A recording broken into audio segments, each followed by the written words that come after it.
బయటికి వెళ్దామని చెప్పి వెళ్ళినటువంటి భర్త కోసం గంట నుంచి ఎదురు చూస్తుంది భార్య. భర్త రాలేదు. 2 గంటలు దాటింది, 3 గంటలు దాటింది, అయినప్పటికీ తను రాలేదు. చూసి చూసి ప్రేమతో మొదలైనటువంటి తన ఎదురుచూపులు నెమ్మదిగా కోపానికి దారితీస్తున్నాయి.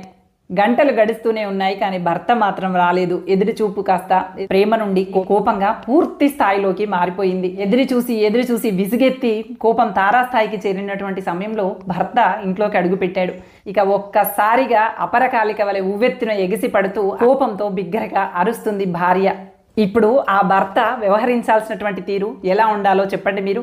ఏం అరుస్తున్నావు అని చెప్పి పక్కకి నెట్టిపడేయాలా, లేదంటే తను కూడా అంతే స్థాయిలో అరుస్తూ పోట్లాటకి దిగాలా, లేదంటే ఆ కోపం వెనక ఉన్నటువంటి ప్రేమ విలువని అర్థం చేసుకొని దగ్గరికి తీసుకోవాలా?